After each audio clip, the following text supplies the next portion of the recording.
Hi, welcome to Sivakasi Samayal Express channel. இன்னைக்கு என்ன special அப்படினா இன்னைக்கு வந்து நம்ம கிட்ஸ் லஞ்ச் பாக்ஸ் பார்க்க போறோம். நம்ம ஏற்கனவே வந்து ஒரு போன மாசம் வந்து நான் வந்து ஒரு லஞ்ச் பாக்ஸ் ரெசிபிஸ் போட்டிருந்தேன். அந்த வீடியோலயே நான் சொல்லியிருந்தேன் இனி மாசம் ஒரு எபிசோட் வந்து லஞ்ச் பாக்ஸ் ஸ்பெஷல் பண்ண போறேன் அப்படி நான் சொல்லியிருந்தேன். ஸோ அந்த இதில் தான் இன்னைக்கு இருக்கிறது வந்து இது வந்து நான் ஒரு தீம் மாதிரி பண்ணுவோம் அப்படின்னு நினைச்சேன். ஸோ இல்லைன்னா ஒரு சீரீஸ் ஆஃப் ரெசிபிஸ் மாதிரி பண்ணுவோம்னு நினைச்சேன். அந்த வகையில் இன்னைக்கு நம்ம பார்க்க போகிறது பராட்டா. எல்லாமே 4 ரெசிபி பண்ணியிருக்கேன். 4மே டிஃப்ரெண்ட் டைப்ஸ் ஆஃப் பராட்டா. கண்டிப்பாக உங்களுக்கு பிடிக்கும்னு நினைக்கிறேன். நீங்கள் முதல்ல வீடியோ பாருங்க, அதுக்கப்புறம் உங்களுக்கு என்னென்ன பராட்டா பிடிச்சிருந்ததுங்கிறத கமெண்ட் பாக்ஸில் போடுங்க. ஓகே, இந்த லஞ்ச் பாக்ஸில் நம்ம ஃபஸ்ட்டு பார்க்க போகிறது லச்சா பராட்டா. லச்சா பராட்டாங்கிறது நம்ம கோதுமை மாவில் பரோட்டா மாதிரி பண்ணுறது, அந்த லேயர்ஸ் வச்சு பண்ணுறது, அதுக்கு பேர் தான் லச்சா பராட்டா. இதுக்கு வந்து ரெகுலராக நீங்கள் சப்பாத்தி மாவு எப்படி பிணைவீங்களோ அது மாதிரி நீங்கள் பிணைஞ்சிங்கன்னா போதும். நான் அதனால தான் பிணையிறதெல்லாம் நான் காட்டலை. கொஞ்சம் நான் வச்சுருக்கிற மாவு வந்து நான் கடையில் இங்கே பக்கத்தில் இருக்கிற ஃப்ளோர் மில்லில் வாங்குகிற பியோர் கோதுமை மாவு, ஆட்டா மாவு கிடையாது. ஸோ அதனால் நீங்கள் நல்லா ரொம்ப சாஃப்டாக பிணையக்கூடாது, அட் த சேம் டைம் ரொம்ப பூரிக்கு மாதிரி டைட்டாக பிணையக்கூடாது. நல்லா இந்த மாதிரி பெருசாக முடிஞ்ச அளவுக்கு நிறையா மாவு எடுத்துக்கோங்க. அதை வந்து நல்லா பெருசாக நீங்கள் தேய்ச்சிக்கோங்க. பெருசாக அண்ட் தின்னாகவும் தேய்ச்சிக்கோங்க. தின்னாக தேய்ச்சிட்டிங்க அப்படின்னா உங்களுக்கு வந்து அந்த விசிறி மடிப்பு பண்ணுறதுக்கு ஈஸியாக இருக்கும். இந்த மாதிரி எண்ணெயை வந்து அதில் தடவிக்கோங்க. கொஞ்சமாக எடுத்து நல்லா ஈவனாக ஸ்ப்ரெட் பண்ணிக்கோங்க. எல்லா பக்கமும் இருக்கிற மாதிரி ஸ்ப்ரெட் பண்ணிக்கோங்க. சரியா? ஸ்ப்ரெட் பண்ணிவிட்டு அது மேலே கொஞ்சமாக கோதுமை மாவு தான் நான் தூவுறேன். எல்லா இடத்துலையுமே கோதுமை மாவு மட்டும்தான் நான் யூஸ் பண்ணியிருக்கேன். இந்த மாதிரி விசிறி மாதிரி மடிச்சுக்கோங்க. நம்ம லேடிஸ்க்கெல்லாம் வந்து நம்ம சாரி மடிப்போம்ல, அந்த இதே மாதிரி தான். சாரிக்கு கொசுவும் வைப்போம்ல, அதே தான் இதுவும். இதுக்கு வந்து நம்ம விசிறி மடிப்புன்னு சொல்லலாம், இல்லைன்னா நம்ம ரொம்ப ஸ்டைலாக கொசுவை மடிப்புன்னு சொல்லுவோம். ஓகேயா? இந்த மாதிரி அதை சுருட்டி வச்சுக்கோங்க. சுருட்டி வச்சிட்டிங்க அப்படின்னா இது மாதிரி நீங்கள் எத்தனை பராட்டா பண்ண போகிறீங்களோ, பசங்களுக்கு பண்ண போகிறீங்களோ அத்தனை பராட்டாவையும் இந்த மாதிரி ரெடி பண்ணிவிட்டு அதுக்கப்புறம் நீங்கள் கல்லை காய வச்சுட்டு அதுக்கப்புறம் இந்த மாதிரி தேய்ச்சிக்கோங்க. அந்த லேயர்ஸ் வந்து நீங்கள் இப்படி தேய்க்கும் போது பார்த்தீங்கன்னா லேயர்ஸ் போன மாதிரி தெரியும், பட் கண்டிப்பாக லேயர்ஸ் போகாது. நீங்கள் வந்து அது கல்லில் போடும்போது தான் உங்களுக்கு தெரியும். இந்த மாதிரி தேய்க்கும் போது உங்களுக்கு வந்து ஓரளவுக்கு அது திக்காக இருந்தால் தான் பெட்டராக இருக்கும். சரியா? இப்போ வந்து கல் நல்லா காஞ்சதுக்கப்புறம் இதில் வந்து இந்த லச்சா பராட்டாவை போட்டுட்டு நீங்கள் ஃபஸ்ட்டு திங் என்ன பண்ணணுன்னா, போட்டுட்டு உடனே நம்ம திருப்பக்கூடாது. இந்த மாதிரி பார்த்துக்கோங்க. அந்த பக்கம் அந்த முன்னாடி சைடு வந்து வெந்துச்சு அப்படின்னா உங்களுக்கு இப்போ பார்த்தீங்கன்னா ஃப்ரண்ட் சைட்லேயே வந்து கலர் மாறினது தெரியுது. அந்த மாதிரி இருக்கும்போது தான் நீங்கள் திருப்பிட்டு நீங்கள் வந்து இந்த இதில் மேலே தான் எண்ணெய் போடணும், கீழே எண்ணெய் போடாதீங்க. மேலே அந்த பராட்டாவோட அந்த வெந்த சைடில் வந்து நல்லா எண்ணெய் போட்டுக்கோங்க. எண்ணெய் போட்டுட்டு அதை திருப்பி விட்டுட்டு திருப்பி இந்த சைடு 2வது சைடு வந்து வெந்துடுச்சு பார்த்தீங்களா, இதில் எண்ணெய் போடுங்க. நீங்கள் எண்ணெயும் போடலாம், இல்லை கீ போடலாம், எதுனால எண்ணெய் இல்லைனா நெய், இந்த 2ல் ஏதாவது ஒன்று போட்டுக்கோங்க.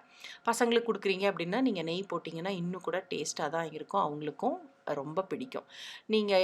நம்ம முதல்ல வந்து தேய்க்கும் போது பார்த்தபோது வந்து லேயர்ஸ் தெரியாத மாதிரி இருந்தது பார்த்தீங்களா, இப்போ உங்களுக்கு வந்து அது அப்படியே கொஞ்சம் கொஞ்சமாக அந்த லேயர்ஸ் நல்லா தெரிய வரும். ஸோ இதுதான் உங்களுக்கு அந்த லேயர்ஸ் உள்ளெல்லாம் நல்லா வெந்து நீங்கள் இப்படி அமுக்கி பண்ணிங்கன்னா தான் அது லேயர்ஸ் உள்ளெல்லாம் நல்லா வெந்து வரும். அதே மாதிரி நீங்கள் இப்படி அமுக்கி பண்ணும்போது தான் இதுக்கு அவ்வளோ அந்த 2 சைடு எண்ணெய் போட்டோம்ல, அந்த அளவுக்கு எண்ணெய் போதும். நீங்கள் உங்களுக்கு இன்னும் வேணும் அப்படின்னு நினச்சிங்கன்னா இன்னும் கொஞ்சம் போட்டுக்கோங்க.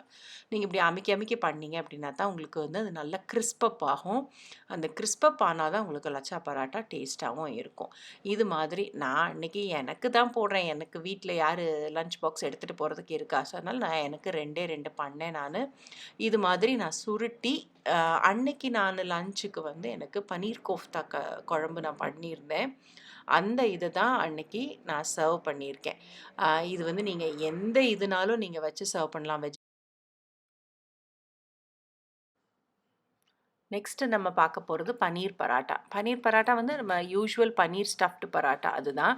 நான் வந்து இங்கே ஒரு 200 கிராம்ஸ் பன்னீர் எடுத்திருக்கேன். 200 கிராம்ஸ் பன்னீரை நல்லா திருவி வச்சுக்கோங்க. ஒரு சின்ன உருளைக்கிழங்கை வந்து வேக வச்சு அதையும் மசிச்சுக்கோங்க. கேரட் ஒரு ஒரு ஹாஃப் கேரட் இல்லைன்னா 3/4 கேரட் திருவி வச்சுக்கோங்க. கொத்தமல்லி இலை போட்டுக்கோங்க. உங்கள் பசங்களுக்கு என்ன காரம் பிடிக்குமோ அந்த காரம் போட்டுக்கோங்க. நான் இங்கே மஞ்சத்தூள், மிளகாத்தூள், அதுக்கப்புறம் உப்பு இவ்வளவு தான் ஆட் பண்ணியிருக்கேன். அவங்களுக்கு பசங்களுக்கு வந்து கரம் மசாலா கொஞ்சம் பிடிக்கும் அப்படின்னா அது போட்டுக்கோங்க. இந்த மாதிரி அதை நல்லா பெனஞ்சு இதை கொஞ்சம் நேரம் ஃப்ரிட்ஜில் வச்சுருங்க. கண்டிப்பாக ஃப்ரிட்ஜில் வச்சே ஆகணும். சரியா? சப்பாத்தி மாவு வந்து அதே மாதிரி தான் சப்பாத்தி மாவு வந்து நல்லா டைட்டாக மாவு பெனஞ்சு வச்சுக்கோங்க. இதை ஃப்ரிட்ஜில் வச்சதுக்கப்புறம் அதை எடுத்து நீங்கள் இந்த நல்ல மாவை வந்து நல்லா இது பண்ணிக்கோங்க. உருட்டிக்கோங்க. உங்களால் கையில் உருட்ட முடியாது அப்படின்னா நீங்கள் தேய்ச்சிக்கோங்க. இதை வச்சு தேய்ச்சிக்கோங்க. ஆனால் மாவு வந்து கண்டிப்பாக ஒரு 10-15 மினிட்ஸ் அட்லீஸ்ட் ஒரு 10-15 மினிட்ஸ் வந்து அது கொஞ்ச நேரம் ரெஸ்ட்டில் இருக்கணும். அதே மாதிரி பன்னீர் ஸ்டஃபிங் நீங்கள் முடிஞ்சால் நீங்கள் முந்தின நாள் நைட்டே நீங்கள் செஞ்சு ஃப்ரிட்ஜில் வச்சிட்டிங்கன்னா ஒன்றுமே ஆகாது. இந்த மாதிரி அதை நல்லா க்ளோஸ் பண்ணிவிட்டு மாவை நல்லா ட்ரை மாவை நல்லா தூவிட்டு நான் இங்கே வந்து கோதுமை மாவு தான் ட்ரை மாவு யூஸ் பண்ணியிருக்கேன். அதை வந்து நல்லா இந்த மாதிரி தேய்ச்சிக்கோங்க. இந்த இந்த நான் சொன்ன 2 பாயிண்ட்டுமே நீங்கள் ஃபாலோ பண்ணீங்க அப்படின்னா வெளியே பிரிஞ்சே வராது. மாவு நல்லா ரெஸ்ட் பண்ணி இருக்கணும். பன்னீர் ஸ்டஃபிங் வந்து நல்லா ஃப்ரிட்ஜில் வச்சு நல்லா ஆறி போய் இருக்கணும். இந்த மாதிரி திக்னஸ்க்கு தேய்ச்சிட்டு கல் நல்லா காஞ்சதுக்கப்புறம் போட்டுக்கோங்க. போட்டுட்டு அகெயின் உடனே நீங்கள் திருப்பாதீங்க. உடனே திருப்புனீங்கன்னா தான் உங்களுக்கு வந்து அது வேகாத மாதிரி ஒரு ஃபீலிங் இருக்கும். இந்த ஃப்ரண்ட் சைடில் வந்து ஓரளவுக்கு வெந்த லுக்கு வந்ததுக்கப்புறம் நீங்கள் வந்து இந்த சைட் திருப்பிட்டு அதே மாதிரி எண்ணெய் ஊற்றி நீங்கள் வந்து டோஸ்ட் பண்ணிடலாம். நீங்கள் வந்து எண்ணெயும் ஊற்றலாம், நெய்யும் ஊற்றலாம். உங்கள் பசங்களுடைய ஹெல்த் உங்கள் பசங்க வந்து குட்டி பேபிஸ் ஒரு 2nd ஸ்டாண்டர்ட் 3rd ஸ்டாண்டர்ட் படிக்கிற பசங்கன்னா நல்லா நெய் போட்டே கொடுங்க. அது வந்து ரொம்ப ஹெல்த்தி. அவங்க வளர்கிறதுக்கு வந்து ரொம்ப யூஸ்ஃபுல்லாகவும் இருக்கும். சரியா? நல்லா இந்த மாதிரி கோல்டன் ஸ்பாட்ஸ் எல்லா பக்கமும் வர ஆரம்பிக்கும்போது அதை வந்து நீங்கள் இந்த இதில் வந்து வெஜிடபிள்ஸ் என்னென்ன வெஜிடபிள்ஸ் அவங்களுக்கு சாப்பிட மாட்டாங்கன்னு நினைக்கிறீங்களோ அது எல்லாமே நீங்கள் ஆட் பண்ணலாம். ஆனால் கொஞ்சம் வேக வச்சோ இல்லைன்னா அந்த மாதிரி இது பண்ணுங்கள். இன்றைக்கி நான் பண்ணதில் வந்து கேரட்டு பச்சையாக சாப்பிடலாம். அதனால தான் நான் அந்த மாதிரிலாம் பண்ணேன். இந்த பன்னீர் பராட்டா வந்து நான் சும்மா சுருட்டி நடுவில் வந்து கட் பண்ணி 2 ஸ்லைஸாக 2 இது வந்து கிச்சன் சிசர்ஸ் தான். அதனால் ரொம்ப நீட்டான இருக்கும். இது வந்து ஒன்லி ஃபார் இந்த மாதிரி கட்டிங் பேப்பர் கட்டிங்க்கெலாம் நான் யூஸ் பண்ண மாட்டேன். ஸோ இந்த சப்பாத்தி வந்து இந்த 2 சப்பாத்தி அது அகெயின் இது எனக்கு தான் நான் பண்ணியிருக்கேன். ஸோ அதனால் இட் இஸ் ஃபார் மீங்கிறனால நான் 2 வச்சுருக்கேன். எஸ். இதுதான் என்னோட ரொம்ப ஃபேவரட்டாக இருந்தது. மேத்தி மசாலா பராட்டா. இது ரொம்ப simple at the same time பயங்கர டேஸ்ட்டாக இருந்தது. ஸோ அதனால் கண்டிப்பாக நீங்கள் இதை ட்ரை பண்ணி பார்க்கணும். இது கோதுமை மாவு போட்டிருக்கேன், கொஞ்சமாக மஞ்சத்தூள் போட்டிருக்கேன், கொஞ்சம் சில்லி பவுடர் போட்டிருக்கேன். இது நான் சாப்பிட்டதுனால எனக்கு வந்து இந்த கலர், ஃப்ளேவர்லாம் பிடிக்குங்கிறதுனால நான் இதெல்லாம் போட்டிருக்கேன். கொஞ்சம் ஜீரகப்பொடி போட்டிருக்கேன். அதே மாதிரி காஞ்ச வெந்தயக்கீரை இலை போட்டிருக்கேன். உப்பு போட்டிருக்கேன். கொஞ்சமாக எண்ணெய் ஊற்றிக்கோங்க. எண்ணெய் ஊற்றினா தான் உங்களுக்கு வந்து அந்த மேத்தி லீவ்ஸ் வந்து கொஞ்சம் அந்த டேஸ்ட் வரும். நம்ம சப்பாத்தி போடும்போது அந்த டேஸ்ட் வந்து அப்போ தான் அது நல்லாயிருக்கும். நான் வந்து இந்தந்த ஃப்ளேவர்ஸ் ஆட் பண்ணியிருக்கேன். இதுக்கப்புறம் நீங்கள் தண்ணி ஊற்றி வழக்கம் போல் மாவு பிணைஞ்சிங்கன்னா போதும். சரியா? நான் இந்த ஃப்ளேவர்ஸ் ஆட் பண்ணியிருக்கேன் எனக்கு பிடிக்குங்கிறதுனால. உங்கள் பசங்களுக்கு வந்து சில்லி பவுடர் வேண்டான்னு நினச்சிங்க அப்படின்னா கொஞ்சமாக பெப்பர் ஆட் பண்ணிக்கோங்க. ஜீரகப்பொடி போட்டுக்கோங்க. கரம் மசாலா போடணுன்னா போட்டுக்கோங்க. அது உங்களுடைய சாய்ஸ். உங்கள் பசங்களுடைய சாய்ஸாக வச்சுக்கோங்க. இந்த மாதிரி நல்லா மாவு பிணைஞ்சிட்டு அகெயின் இது ஒரு அட்லீஸ்ட் ஒரு 15-20 மினிட்ஸ் மாவு வந்து ரெஸ்ட் பண்ணி வச்சுருங்க. க்ளோஸ் பண்ணி அது வாட்டிக்கு ஊறிட்டு இருக்கட்டும். நீங்கள் மற்ற வேலையெல்லாம் நீங்கள் முடிச்சிடலாம். பசங்களுக்கு வந்து ஃப்ரூட்ஸ் கட் பண்ணி வைக்கணுமா அதெல்லாம் பண்ணுங்கள், எக்ஸெட்ரா. இந்த மாதிரி நான் அன்றைக்கி பாருங்கள் எனக்கு மட்டுமே தான் நான் மாவு பிணைஞ்சிருக்கேங்கிறதுனால 2 சப்பாத்தி வர்ற மாதிரி மாவே பிணைஞ்சிருக்கேன்.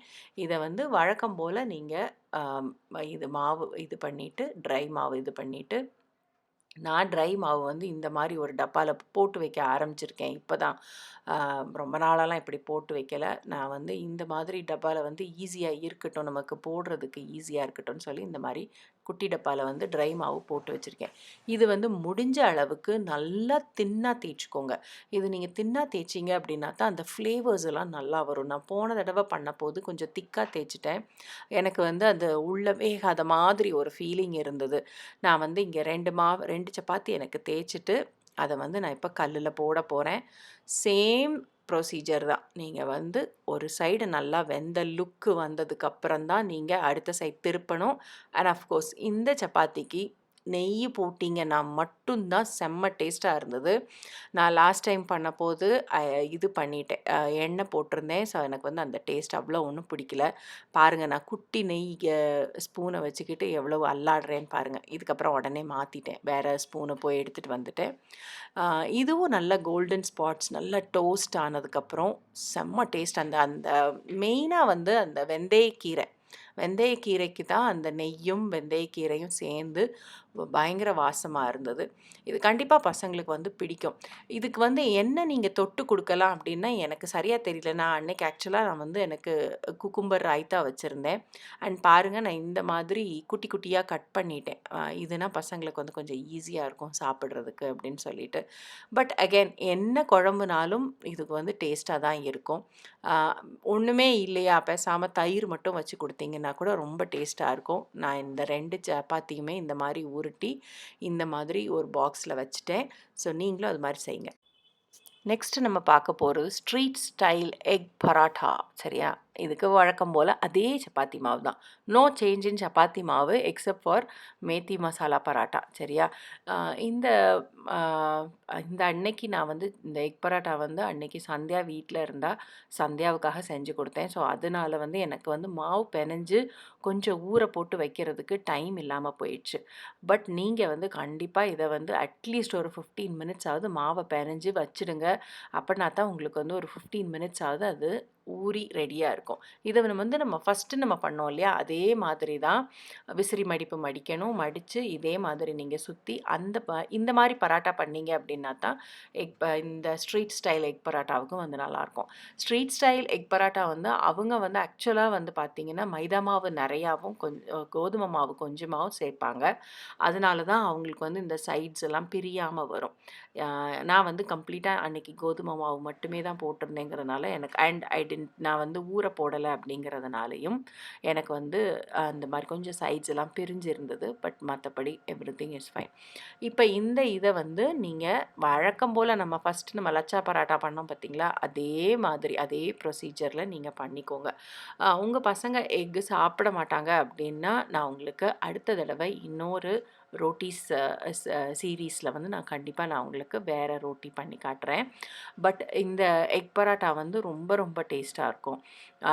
இதுக்கு வந்து நீங்கள் தொட்டுக்க வந்து வேறு எதுவுமே நீங்கள் வைக்க வேண்டாம். நான் அதுக்காகத்தான் இந்த தடவை கொஞ்சம் அந்த மாதிரியாக சூஸ் பண்ணேன். இதுக்கு எதுக்குமே வந்து நம்ம தொட்டுக்க தனியாக வந்து எதுவும் ப்ரிப்பேர் பண்ணணுன்றது அவசியமே கிடையாது. ஸோ அந்த இதுக்காக நான் பண்ணது இது. இது வந்து இந்த மாதிரி குக் பண்ணி ரெடியாக வச்சுக்கோங்க. 2 இல்லை 3 வந்து உங்கள் பசங்களுக்கு வந்து வேணுங்கிற அளவுக்கு நீங்கள் பராட்டாவை செஞ்சு முதல்ல ரெடி பண்ணி வச்சுக்கோங்க. அதுக்கப்புறம் நான் இங்கே வந்து 2 முட்டை, கொஞ்சம் வெங்காயம், கொஞ்சம் கேப்சிகம் போட்டிருக்கேன். நீங்கள் கேரட் வேணுன்னா போட்டுக்கோங்க. உப்பும் இது பெப்பர் பவுடரும் போட்டு அதை நான் கலக்கி வச்சுக்கிட்டேன். பேனில் வந்து எண்ணெய் ஊற்றி இந்த எக் ஆம்லெட் மாதிரி போட்டுக்கோங்க. போட்டுட்டு நல்லா சிம்மில் வச்சுக்கோங்க. அடுப்பை வந்து எவ்வளோக்கு எவ்வளோ சிம்மில் வைக்க முடியுமோ வச்சுக்கோங்க. அந்த பராட்டாவை அது மேலே அப்படியே போட்டுடுங்க. போட்டுட்டு அதை நகட்டாதீங்க. முடிஞ்சால் கையை வச்சோ இல்லைன்னா இந்த கரண்டி வச்சோ லேசாக ப்ரெஸ் பண்ணி கொடுங்க. அப்படின்னா தான் அது நல்லா உள்ளெல்லாம் வேகும். அதுக்காக மட்டும்தான். ரொம்ப அதாவது எக்கு வந்து நிறையா போட்டுட்டீங்க அப்படின்னா உங்களுக்கு அது வந்து வேகிறதுக்கு வந்து ரொம்ப நேரம் ஆகும் அண்ட் கருகி போயிடும். ஸோ அதனால நீங்கள் முடிஞ்ச அளவுக்கு கொஞ்சமாக போடுங்க. நீங்கள் 2 எக்கு உடைச்சிங்க அப்படின்னாலுமே கொஞ்சமாக போடுங்க. இதை வந்து நான் வந்து இந்த மாதிரி இது வந்து அப்படியே சுருட்டி வச்சுட்டேன். இன்னொரு இதை வந்து இந்த மாதிரி கட் பண்ணி வச்சேன். ஸோ அதனால் இது வந்து ஈஸியாக பைட் சைஸாக இருக்கும் அவங்களுக்கு சாப்பிட்றதுக்கு. என்னங்க வீடியோ பார்த்தீங்களா? உங்களுக்கு பிடிச்சிருந்ததா? எந்த ரெசிபி உங்களுக்கு ரொம்ப பிடிச்சிருந்தது? எந்த ரெசிபி உடனே ட்ரை பண்ண போறீங்க? இது வந்து நான் ஸ்டாண்டர்டாக கேட்குற கொஸ்டின் தான், பட் பரவாயில்ல, கேட்குறதுனால தப்பு கிடையாது இல்லையா? இது வந்து இந்த பராட்டா இது வந்து ஒருத்தங்க வந்து கேட்டிருந்தாங்க. நான் வந்து ட்ரை ரோஸ்டட் சிக்கன் அப்படின்னு சொல்லி ஒரு ரெசிபி போட்டிருந்ததுல வந்து நான் கேட்டிருந்தேன் எல்லார்ட்டையும் என்ன மாதிரி ரெசிபிஸ் வேணும் அப்படின்னு சொல்லி கேட்டிருந்ததுல ஒருத்தங்க வந்து அவங்க பேர் மறந்துட்டேன். நான் வந்து இந்த ஸ்க்ரோலில் நம்ம சப்டைட்டில்ஸில் நான் அவங்க பேர் போட்டுடுறேன். அவங்க வந்து சஜஸ்ட் பண்ணியிருந்தாங்க கிட்ஸுக்கு லஞ்ச் பாக்ஸில் டிஃப்ரெண்ட் டைப்ஸ் ஆஃப் ரோட்டிஸ் செஞ்சு காட்டுங்க அப்படின்னு சொல்லி போட்டிருந்தாங்க. எனக்கு அந்த ஐடியா ரொம்ப ரொம்ப பிடிச்சிருந்தது. சரி, அதுதான் அடுத்த லஞ்ச் பாக்ஸ் ஸ்பெஷலாக இருக்கட்டும் அப்படின்னு சொல்லி நான் நினச்சிருந்தேன். அந்த வகையில் நான் உங்ககிட்ட வந்து ஒரு சஜஷன்ஸ் கேட்குறேன்.